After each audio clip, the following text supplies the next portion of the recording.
an interdisciplinary approach, which was highlighted throughout the day. So we maintained that thing, and that we achieved in the conference in finding ways to psychological care, protection, and safety of host and harmful disease.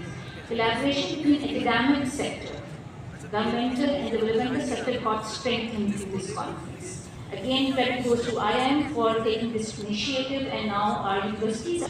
And there were 50 mental health and physical health experts who were trained in this conference.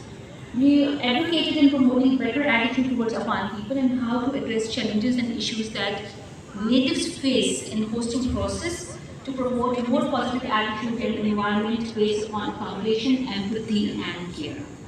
We have found innovative ways of mental health interventions, and various organizations are employing, like in part of education and skill-based trainings, and based upon self-help that social activities are employing, social activists are employing for uplift of Afghan people with meager resources. We found that education is the first step to make Afghan people self-reliant and financially stable. So now I will request Dr. Marcella, the Emergency Health Officer from IIM, to give the vote of thanks to the participants.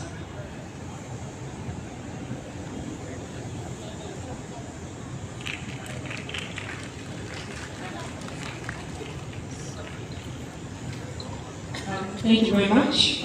First of all, I'd like to thank everyone here who is still here. I'm very happy to see that majority of the seats are still filled. So thank you very much for lasting the whole day and paying attention. So not only are you here, but you're sitting up and you're awake, and I can see most of you are smiling. So thank you once again. I'd also like to thank all the team members from NIP and also the health team here in Karachi.